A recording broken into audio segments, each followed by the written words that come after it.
कृष्णप्रियायै धीमहि तन्नो श्रीराधा प्रचोदयात्। श्रीमन्त्रिकामदुलजं भगवाठलाब्जै पुण्णागजादिकरवेहलशालपुष्पै बिल्वप्रभालतुलसीदलमञ्जरी त्वां पूजयामि जगदीश्वर मे प्रसीद।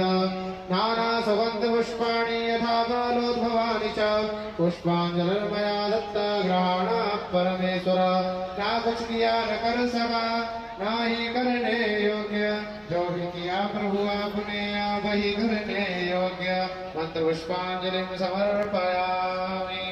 बोल भागवत महापुराण की व्यासी महाराज की।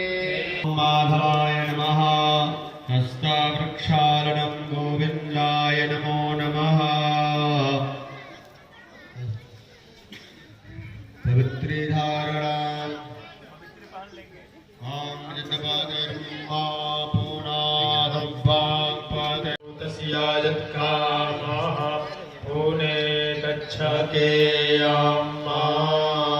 परे ऊपर जल छोड़ेंगे अपने धर्म पत्नी के ऊपर भी। ओम पवित्रो वा सर्वावस्थान्गतो विवाय स्मरे पुण्डरीकाक्षं सवाह्याभ्यन्तरः शुचिः। ओम पुण्डरीकाक्षः पुनातो पुण्डरीकाक्षः पुनातो पुण्डरीकाक्षः पुनातो। विष्णवे नमः विष्णवे नमः विष्णवे नमः। पन्नेश्वरी देवी ऊपर धरा मगोली 50 रुपया। तो कि सेंटर टोलिंग रहने वाले हैं 51 रुपया।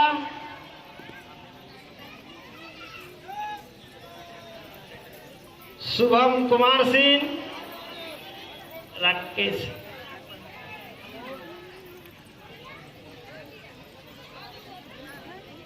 शुभम कुमार कास्ट कर रहे हैं।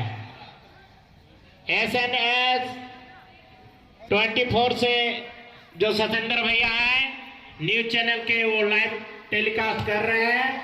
आनंद कुमार चौहान जो परिक्रमा का 12 घंटा का संकल्प लिए हुए हैं। क्या नाम हुआ? आनंद कुमार सर। नारायण कितना दिन से कर रहे हैं आप ये फेरा? 10 बजे से स्टार्ट है सर। अच्छा 12 घंटा का कसरत है। हाँ कितना देर तक करना है आपको? 12 घंटा टोटल। है 12 घंटा टोटल। 12 घंटा रात को 10 बजे तक। रात 10 बजे तक? 10:30 बजे तक। क्या कुछ मैंने गच्छा हुआ है क्या? जी सर हम अपना गच्छे हुए हैं। जहाँ साहब आप यहाँ के कमेटी के अध्यक्ष भी हैं, अभी तक की जो व्यवस्था रही उसमें आप कितना संतुष्ट हैं? सबसे पहले तो आपके चैनल को बहुत बहुत धन्यवाद, जो कि प्रतिदिन आप बहुत ही शानदार तरीके से इस भव्य यज्ञ आयोजन का और साथ में जो दीदी श्यामा किशोरी जी का जो भागवत कथा चल रहा है उसका लाइव प्रसारण आप प्रतिदिन दिखा रहे हैं। इसके लिए आपके चैनल को बहुत बहुत धन्यवाद। पूरे कमेटी के तरफ से धन्यवाद।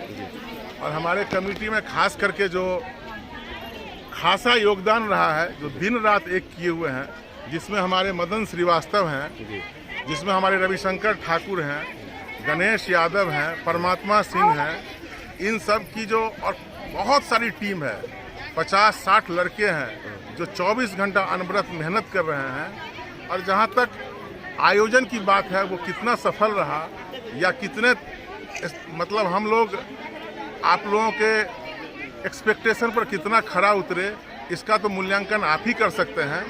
क्योंकि अध्यक्ष के नाते मुझे लगता है कि जो लोगों में उत्साह है, जिस तरह से मेला में भीड़ उमड़ रही है और जिस तरह से आप सामने में देख रहे हैं यज्ञशाला के तरफ चारों तरफ 7 बजे सुबह से लेकर 3 बजे तक लगातार सैकड़ों हजारों की संख्या में महिलाएं, बच्चे, पुरुष चारों तरफ परिक्रमा कर रहे हैं और इस यज्ञ का से अपना धर्म प्राप्त कर रहे हैं। और साथ में शाम के समय में जब पूज्य दीदी का जब प्रवचन होता है तो तिल रखने की जगह नहीं होती है।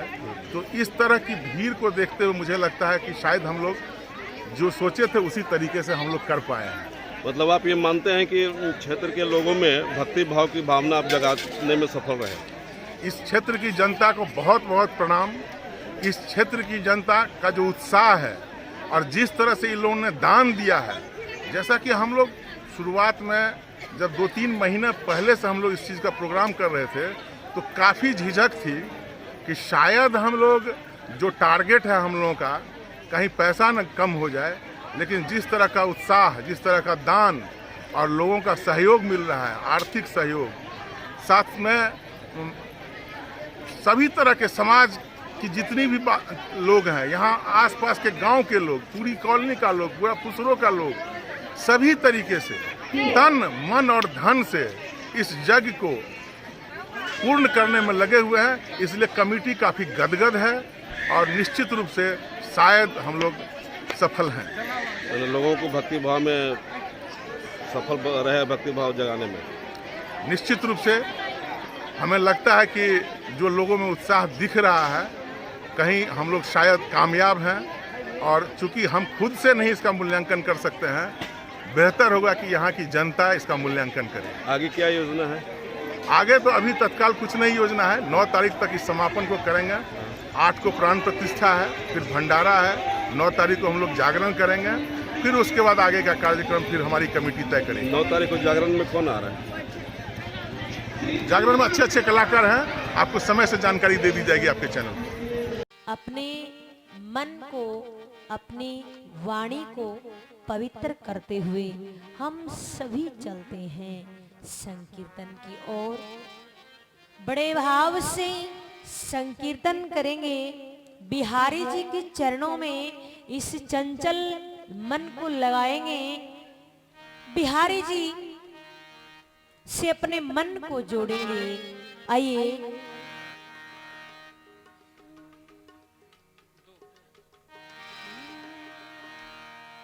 सांवली सूरत पे मोहन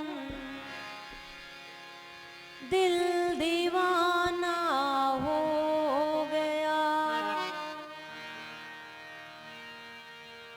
सांवली सूरत पे मोहन दिल दीवाना हो गया। सांवली सूरत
बोली मोर मुकुट वाले की, बोली भागवत महापुराण की, बोले सुखदेव मुनि महाराज की, बोली राजा प्रक्षित की, बोली दादी रानी सती की, बोली बाबा गंगाराम की, बोली सदगुरु भगवान की, बोलिए गौ मात की।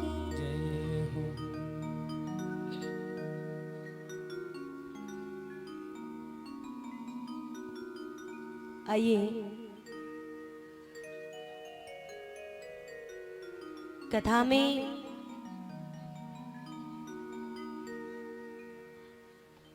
प्रवेश करने से पहले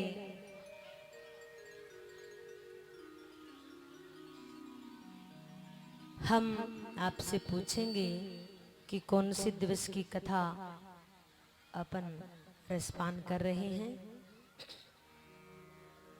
बताएंगे?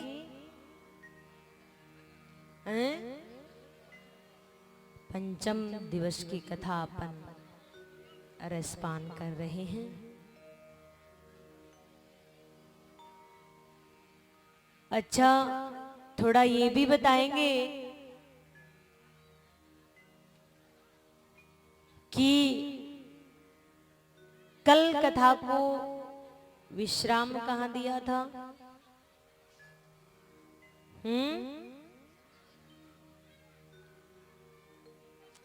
है माताओं, कल कहाँ विश्राम दिया था?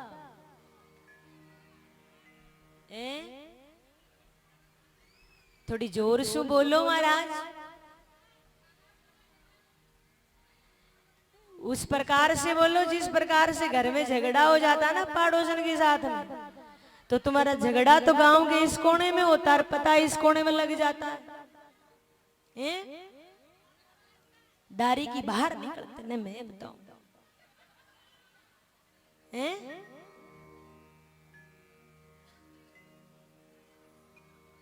घर में बड़ी जोर से बोलते हो।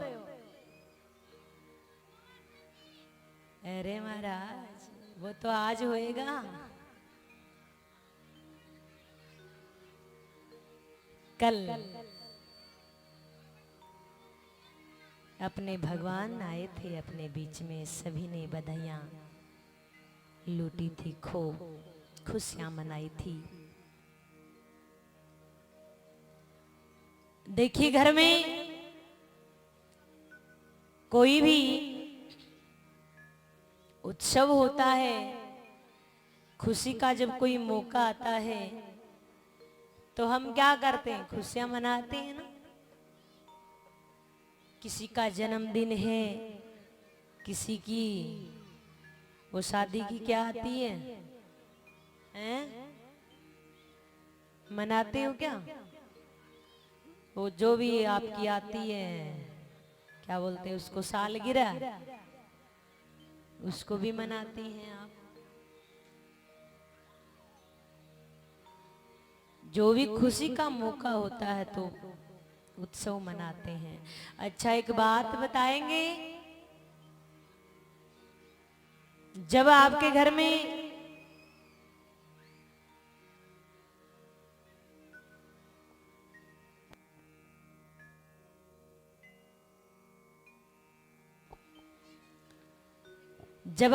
में कोई बच्चे का जब जन्मदिन आता है तो आप क्या करते हैं? क्या करते हैं? केक काटते हैं। अच्छा, कितने भक्त ऐसे हैं जो अपने बच्चे का जन्मदिन आता है तो वो गौशाला जाते हैं? नहीं है। केक मंगवाते हो, केक को क्या करते हो? चाकू से ही काटते हो। एक बात बताइए, जब बच्चे को तुम छोटी सी उम्र में ही बता देते हो काटना, तो फिर वो बड़ा होकर महाराज काटेगा, फिर क्या करेगा? उसको काटना ही सिखाया है, जोड़ना तो आपने सिखाया नहीं है, हैं?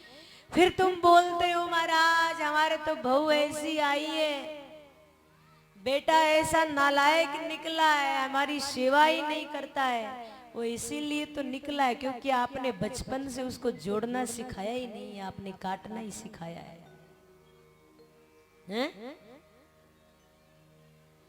अगर बचपन से ही आपने ये सिखाया होता कि बेटा गौशाला में जाना है, गौ माताओं की सेवा करनी है, वृद्धाश्रम जाना है, वृद्ध माताओं की सेवा करनी है, कोई भूखे साधु संत मिल जाए उनकी सेवा करनी है, अगर ऐसा आप सिखाते तो ये मौका नहीं आता कि आपको बाहर भटकना पड़ता। ये संस्कार अगर आपने दिए होते तो, क्योंकि देखिए बच्चों को संस्कार देना आप ही का काम है, संस्कार देना आप ही का काम है, माँ का कर्तव्य है।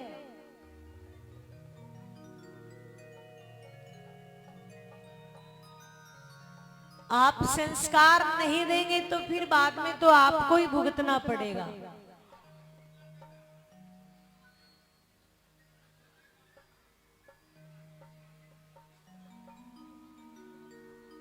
राधे।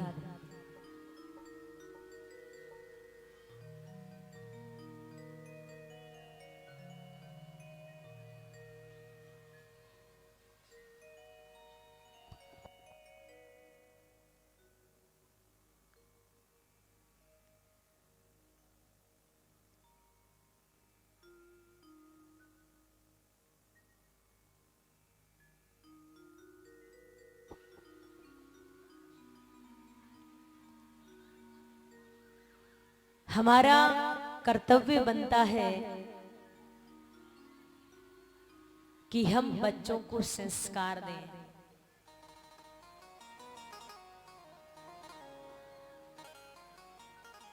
गौशाला ले जाएं,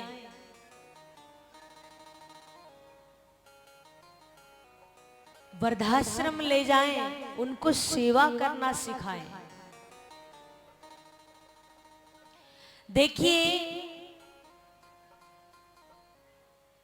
जब लाला का जन्म होता है, कन्हैया का, नंद बाबा क्या कर रहे हैं? पूरे गोकुल में बधाइयां बांट रहे हैं, पूरे में, और इतना दान कर रहे, इतना दान कर रहे हैं, वस्त्र आभूषण इत्यादि तो दान करते ही करते हैं, साथ में 2 लाख गायों का भी दान करते हैं। पहले क्या होता था, जिसके पास में जितनी ज्यादा गौ माताएं मिलती थी वो उतना ही धनी व्यक्ति होता था।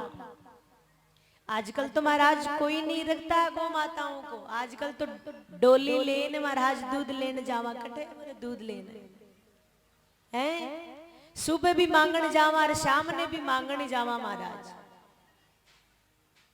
मांगने रोई काम बचे हुए। ऐसा कोई नहीं है कि अपने घर में गौ माता की सेवा करता हो। करते हो? कितने भक्तों घर पे गौ माता है? बाकी डोलियों ले नहीं महाराज दूध लेने जावे हैं?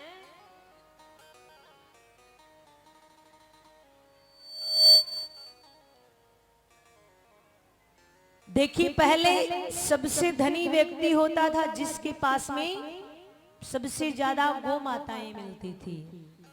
आज नंद बाबा ने खूब दान किया है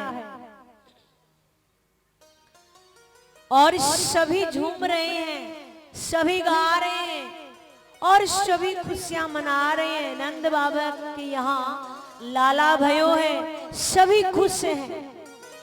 इतना दान किया, इतना दान किया। अब इधर तो खुशियां मना रहे हैं, लेकिन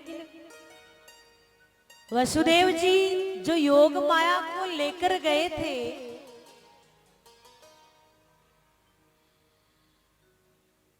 कारागार में जैसे ही प्रवेश करते हैं, जब देखिए कान्हा को लेकर वसुदेव जी निकले थे, जैसे ही सर पे बिठाया भगवान को तो बेड़ियां खुल गई।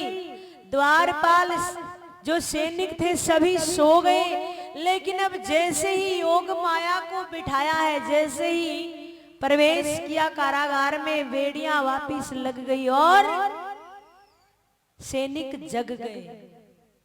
देखिए, जब आप भगवान का आसरा ले लेते हैं, भगवान की शरणागति प्राप्त कर लेते हैं, तो माया आपका कुछ नहीं बिगाड़ सकती। लेकिन आप क्या महाराज, आप तो हाय लक्ष्मी, हाय लक्ष्मी, हाय लक्ष्मी, हाय लक्ष्मी हैं। अब लक्ष्मी क्या करती है, उल्लू पे बैठ के आती है और वो आपको उल्लू बनाकर चली जाती है। हैं? भगवान विष्णु को बुलाया करो, भगवान आप आइए साथ में माँ लक्ष्मी को लाइए, तो वो कभी नहीं जाएगी। और आप तो सीधे सिर्फ और सिर्फ लक्ष्मी के पीछे पड़े रहते हो। अब लक्ष्मी माँ तो महाराज ऐसा ही करेगी। माया के पीछे पड़ोगे तो माया जकड़ लेती है, और माया के पीछे पड़ोगे, माया को पाने के लिए पता नहीं कितने कितने कुकर्म भी करने पड़ जाते हैं। इस माया को पाने के लिए पता नहीं क्या से क्या करना पड़ जाता है। इसलिए कोई भी कार्य करते हो, भगवान को निमित्त बनाइए कि हम नहीं कर रहे, करना आपको है, हम तो माध्यम है भगवान, करना आपको है। भगवान का आसरा लेकर अगर कोई भी कार्य करोगे तो फिर ये माया हमारा कुछ नहीं बिगाड़ेगी। बेड़ियां वापिस लग जाती हैं। अब महाराज वो योग माया जाते ही कारागार में जोर जोर से चिल्लाने लग जाती, रोने लग जाती।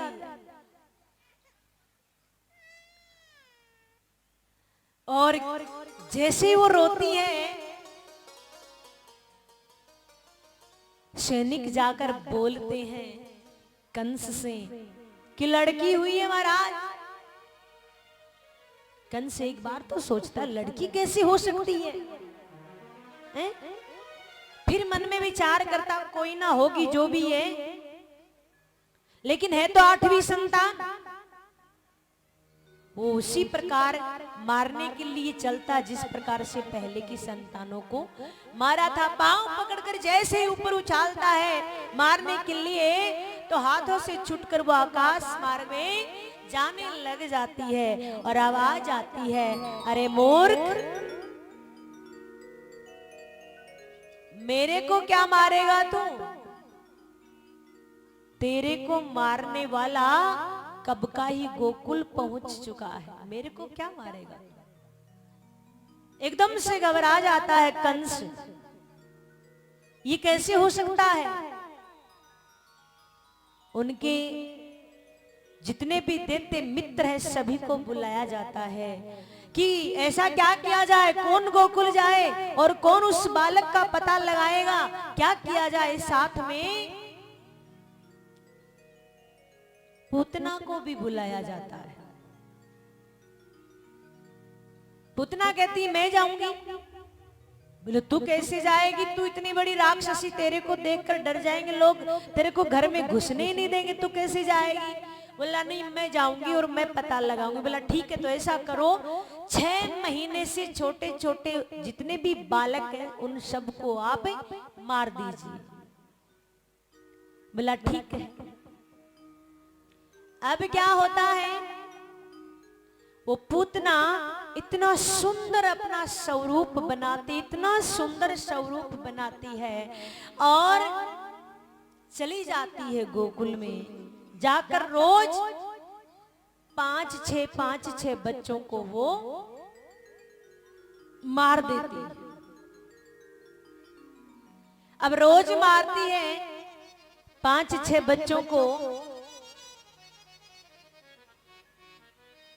भगवान मन में विचार करते हैं कि इस प्रकार से तो सभी को मार देगी और फिर बाद में मैं बड़ा होकर खेलूंगा किनके साथ। कुछ किया जाए। भगवान योग माया को आदेश देते हैं और योग माया जाकर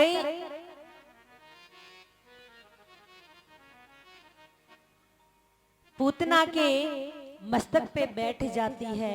अब क्या होता है, अपने आप वो पूतना नंद बाबा के महल की ओर जाने लगती है अपने आप।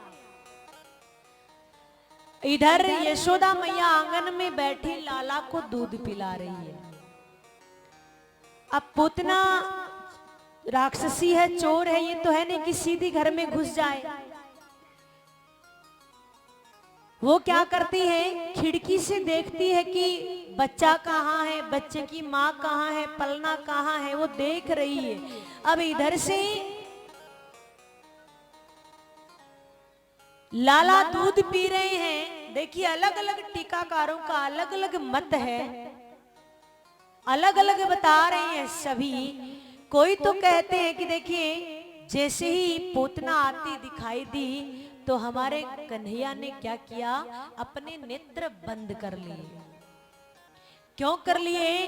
बोला इसलिए बंद कर लिए कि ये तो राक्षसी है, इसके दर्शन मैं थोड़ी करूंगा। कुछ टीकाकार कहते हैं कि वो नेत्र बंद कर कर महादेव जी को याद कर रहे हैं कि हे भगवान आप आइए, समुद्र मंथन के समय भी आपने विष ग्रहण किया था, आप अब भी आकर विष ग्रहण कीजिए। मेरा जन्म तो माखन मिश्री खाने के लिए हुआ है, ये विष पान करने के लिए थोड़ी हुआ है। लेकिन कारण कोई भी मान लीजिए, सभी का अपना अपना मत है, लेकिन कन्हैया ने क्या किया, अपने नेत्र बंद कर लिए। अब एक बात बताइए, एक माँ अपने बच्चे को दूध पिला रही है, वो नेत्र बंद कर लेता तो माँ क्या सोचती है?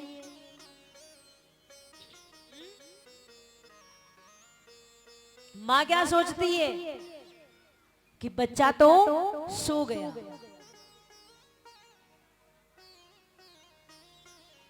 अब जैसे ही बच्चा सो जाता है तो माँ उसको सुलाकर अपने काम में लग जाती है। यही तो होता है।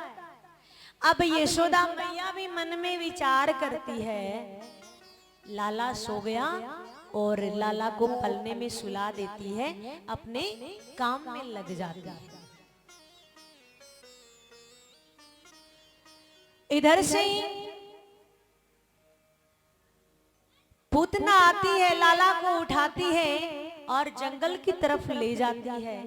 ले जाकर, क्योंकि वो तो मारने के लिए आई थी ना, अपने स्तनों पे विष का लेपन कर कर कि मैं इसको दूध पिलाऊंगी और दूध पिलाने के बहाने ये मर जाएगा। जैसे वो दूध पिलाने लगती है, कहना थोड़ी देर तो दूध पीते हैं, फिर क्या करते हैं, धीरे धीरे उनके प्राणों को पीने लग जाते हैं।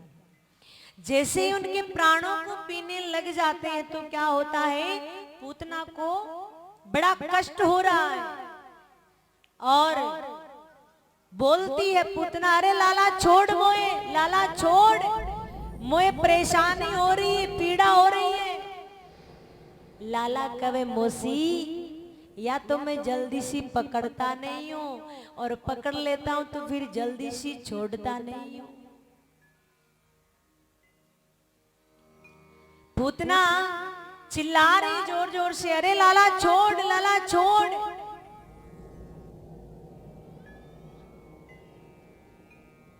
भगवान क्या करते हैं, उनके प्राणों को पीने लग जाते हैं और अब धीरे धीरे उसके प्राण निकल रहे हैं। तो वो पूतना अपने असली स्वरूप में आती है। बड़ा सा शरीर हो जाता, बड़े बड़े दांत, बड़े बड़े हाथ, और जैसे प्राण निकलते हैं वो धरती पे गिरती और आवाज आती धड़ाम।